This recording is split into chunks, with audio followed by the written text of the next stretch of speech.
بسم الله الرحمن الرحيم. السلام عليكم ورحمة الله تعالى وبركاته.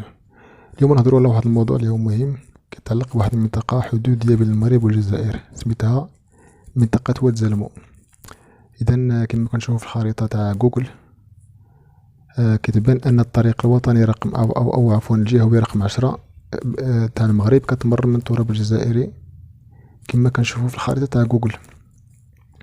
هذا الطريق الجهوي رقم 10. إذا كما كنقول أن خرائط جوجل غير دقيقة. راه خرائط جوجل راه فاش ديال الحدود راه لا يعتد بها، راه كدير شحال من غلط شحال من خطأ دارت خرائط جوجل ماشي دقيقة وماشي صحيحة. نعطيكم هذا الموقع هذا اللي هو أكثر دقة.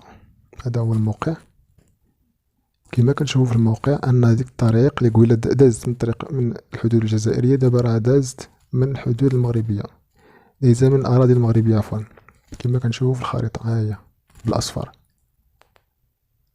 إذا الجزائر مؤخرا شفت فاقوا واحد الصباح شافوا أن طلعوا في جوجل كيقلبوا على الحدود في الحدود المغربية لقاو أن جوجل دارت غلط وجاو قال لك اسيدي بغاو الأراضي ديالهم غا هكاك. مفهمتش أنايا. والمشكلة الكبرى أن المغرب واش استمع ليهم ولا ما نعرف.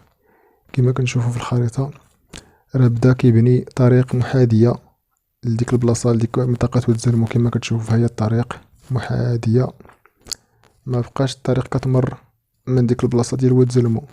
هي طريق محاذية. واش في المستقبل غيسلم هاد الأراضي للجزائر ما فهمتش، الله أعلم. حتى ديك التكنة العسكرية اللي كاينة تما راه كتبان لي ما بقاتش، كتبان لي في الخرايط ما بقاتش. شوف من المدرعات وداك الشيء ما بقاوش، وحتى داك الجدار الرملي اللي كان مديور راه ما بقاش، راه يتم التخلص منه بواسطة الجرافات ويتم إزالته.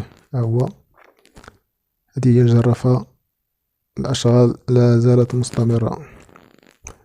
هاد الأراضي اللي هي مغربية واد زلمو معروف حتى في الاتفاقية اللي كانت راه ما دخلش منطقة واد زلمو، كاين بين الجبلين.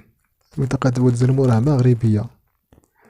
ما فهمتش انا واش جوجل دارت غلط في الخرائط وكتجي الجزائر تقول لك عطيني الأراضي ديالي. هادشي راه الثمرة الكبرى المغرب واش غيتدخل على هاد النقطة الجغرافية هاد المنطقة، الله أعلم.